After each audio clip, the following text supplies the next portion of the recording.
জাকসু নির্বাচনের আগের রাতে যা ঘটল গোপন তথ্য ফাঁস।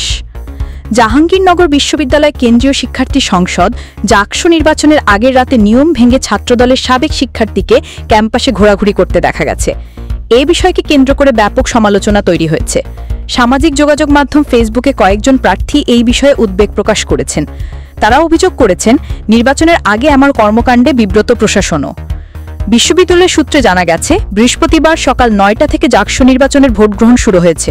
ভোটের সুষ্ঠু পরিবেশ নিশ্চিত করার লক্ষ্যে বুধবার সকাল থেকেই বিশ্ববিদ্যালয়ের প্রশাসনের পক্ষ থেকে মাইকিং করে সাবেক শিক্ষার্থী সহ বহিরাগতদের ক্যাম্পাসে প্রবেশ নিষিদ্ধ ঘোষণা করা হয়।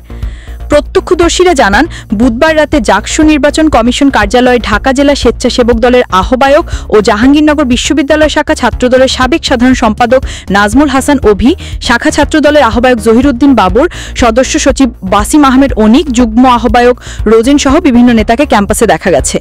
তারা সবাই বিশ্ববিদ্যালয়ের সাবেক শিক্ষার্থী। এছাড়া বিশ্ববিদ্যালয়ের চৌরঙ্গি সহ বিভিন্ন স্থানে ছাত্রদলের নেতাকর্মীদের দল বেঁধে অবস্থান করতে দেখা গেছে।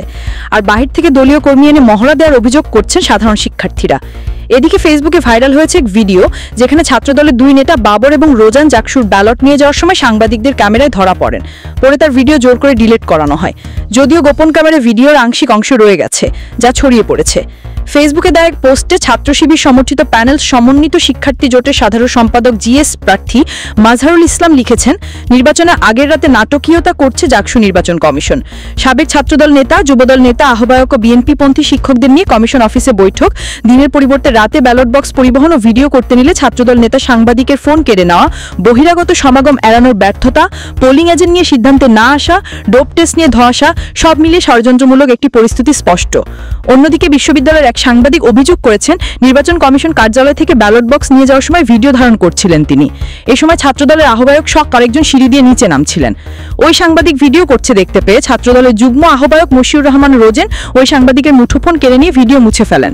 এই বিষয়ে এক ফেসবুক পোস্টে রোজেন লেখেন, আমি ছাত্রদল ঘোষিত নির্বাচন পরিচালনা কমিটির সাথে কাজ করছি, তাই আমি বিশ্ববিদ্যালয়ের নির্দেশনায় নির্বাচনের পাশ আনতে যাই। সার্বিক বিষয়ে জাকসু নির্বাচন কমিশনের সদস্য সচিব অধ্যাপক এ কে মাসিদুল আলম বলেন, সাবেক শিক্ষার্থীরাও বিশ্ববিদ্যালয়ের একটি অংশ। আবেগ ও স্মৃতি জানানো ক্যাম্পাসে দীর্ঘ ৩৩ বছর পর জাকসু নির্বাচন হচ্ছে, তাই অনেকে ক্যাম্পাসে এসেছেন। কিন্তু নির্বাচনের স্বচ্ছতা নিশ্চিত করার লক্ষ্যে ক্যাম্পাসে নির্বাচনের সময় তাদের অবস্থান করা যাবে না। সুন্দর ও সুষ্ঠু নির্বাচনের লক্ষ্যে সকলকে আচরণবিধি ও প্রশাসনের নির্দেশনা মেনে চলার অনুরোধ রইল।